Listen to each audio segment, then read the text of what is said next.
Hello everyone, in this video I'll be showing you a Dark Knight mod build guide in Baldur's Gate 3. This is a modded class made by Smeef Games Mr. Nibs, and this is based on the Final Fantasy XIV job of the same name. Very cool. Now this is kind of a tanky two-hander, and it's a two-handed weapon user. It's very fun, as it gets the dark side here, which uses its black blood resource. Embrace your dark side to get a +2 to hits and +2 to damage. Cost 1 black blood at the end of, or start of each turn. You also get the low blow, bash an enemy with an underhanded strike, possibly dazing them, knocking them off balance. Daze is nice for landing things like hold person if you got like someone else with that spell. You'll see the dark presence for a +2 to intimidation, and the black blood, which you get 5 and they're replenished upon short rest. So I'll be covering all that in this video. We also get a +2 to 2 stats here because it is multi-attribute dependent. We do need intelligence, strength, dexterity, and constitution, all of these stats here. So it's nice to go with somewhat of a spread like this. You can swap out the points to strength too if you focus more on that. But I'm using medium armor at this current moment because medium armor can give you a higher armor class. So we'll roll with stats like that. You can also put your constitution up a little bit higher if you prefer. And I'll be covering the gear options as well as combat, so you get an idea of how to best utilize this. So fun class. It's very tanky. At level 2, we get ourselves the Edge of Darkness, doing weapon damage plus additional necrotic on our attacks using 1 black blood resource. And at level 3, we get ourselves the choice of a subclass. So there's 2 right now that work. The Stalwart Soul, which will give you taking damage fuels your inner darkness. You gain 1 black blood on being hit and get a 50% chance to gain 1 on getting hit. So you can get upwards of 2 per hit. Your skin is becoming hardened by inner darkness, granting you damage reduction equal to your intelligence modifier. With the dark swordsman, you get to take swordsman techniques. You got like delirium, weakening magics upon targets that fail an intelligence saving throw, cleaving multiple targets, can hit multiple times. Scourge, which slashing damage plus necrotic, slash enemy, leaving a blackened wound that persists for an extended period of time, so it gives them a bleed. And there's even the Dark Dance. You utilize your sword techniques to make yourself harder to hit, getting a 2 bonus to your armor class until you're hit by an attack. I'll go with the Stalwart Soul because it's a bit more tanky and it's a cool subclass. So there's a third one in the works that they're making, so you can stay tuned for that in the future.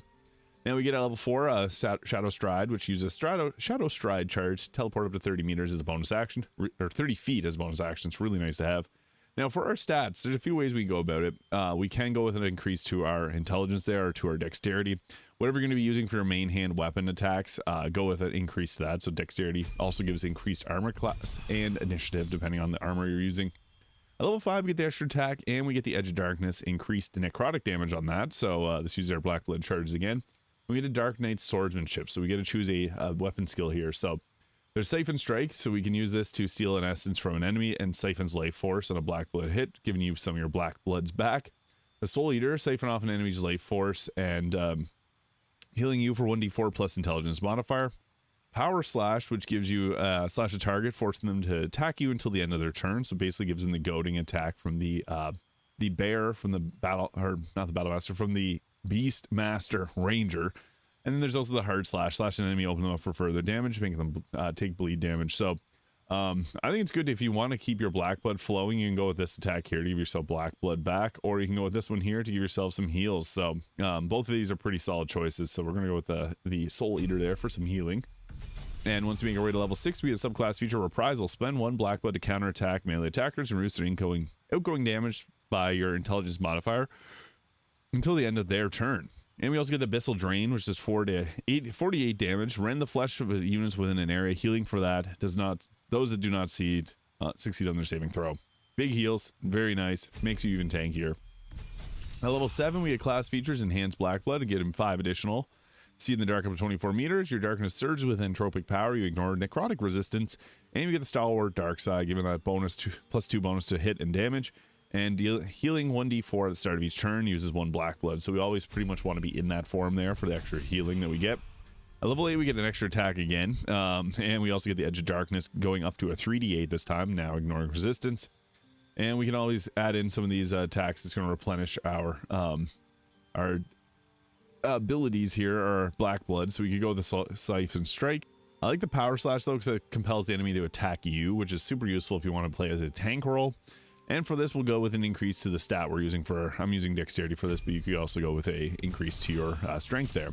Level 9, we get the Blackest Night. So shield a target with the barrier crystallized memory, granting them 15 temporary health. A bonus action for 15 temp health is pretty nice, but it does use 2 black blood, which you will likely be charging up pretty quickly with this. Level 10, we get the Blood Spiller, does a bunch of slashing damage and necrotic that ignores resistance, 3 slashes with our weapon. Very strong.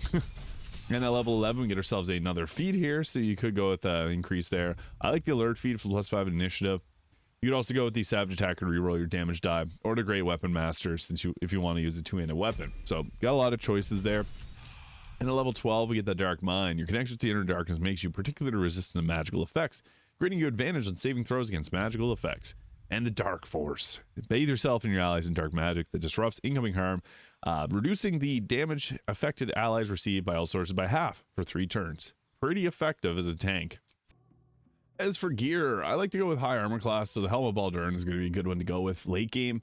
Although really best available helmet in the early game, there's no real needed items for this build, as mod classes typically don't revolve fully around gear like normal classes in the base game do.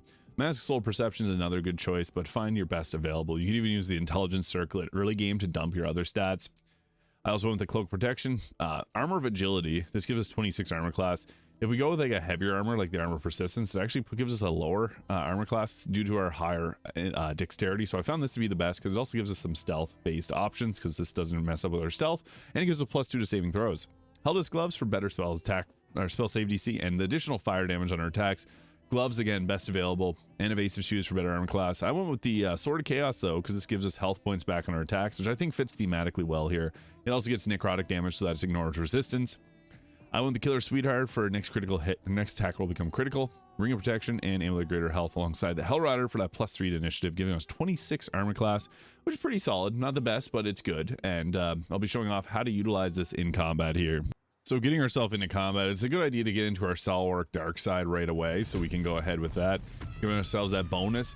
And whenever we see enemies in a grouped up location, that's a not bad time to use the Abyssal Drain here. So you can see it hits in a very large area, so that's not a bad one to start off with if you can see multiple targets in an area that you could hit. So we'll just drop that right there and get counterspelled. So we'll drop it once more. This, I guess it requires a long rest, so we'll not drop that again. It's my bad. We'll go with a Power Slash, and this will compel the target to attack us. So if they don't, or if they do survive it. The Edge of Darkness, though, is really nice because it's using our Black Blood for that extra 3d8 of necrotic damage, ignoring resistances. And wasn't enough to take out the target, but that used up our full turn, so it's a little bit of a downside to it. But yeah, our face is also messed up there. So I guess we'll just wait for our next turn. But I really want to show off this Abyssal Drain, so I'm just going to pop that there, use the thing to give it back. And yeah, it's cool because it has those animations there when you attack someone and they fail to save there. So I guess for our next action, we'll go ahead with another attack. The Soul Eater's pretty nice because you can give yourself a heal back on that. So we can go ahead there. We don't need any health, but it's pretty nice to get that. And the attack animations look awesome on this. And then we'll use our Edge of Darkness here for that second attack. Love that. Cool. So easy finish. And then we also got that Shadow Stride to give ourselves basically a free Misty Step. So if you have someone that you need to go protect, you can just literally dash right to them twice per long rest. I may as well show off the Blood Spiller attack there because you can see it does a 3 attack combo. So any damage riders that you have, that's going to make a lot of extra damage die on your attack. So with that, you can pretty much one-shot most characters. Boom. Yeah, that hit hard. And then we'll follow up with a Power Slash here. We got a lot of different attacks we can use per turn. So that one makes it so that they are goaded to attack us. And wasn't able to take them out, but we can use the Edge of Darkness. They're not going to proc an opportunity attack, so I'll run over and hit this target, taking them out. And then we'll run back for one more attack on this target here, and that'll hopefully take them out perfectly. And then we'll try and hit that. We can't, but we can Misty Step right beside them there to give a little bit of pressure. And here it is. To finish them off, we'll just run up on them and hit them with this attack here. That has a cool animation. Didn't finish them off, so we'll go for one more attack, which should hopefully take them out. And there it is. As the Dark Knight in Baldur's Gate 3. This mod is awesome. Now available on console. Let me know if you want to see any other mod class build guides in Baldur's Gate 3. Hit the subscribe button below if you haven't already, and I'll see y'all in the next video.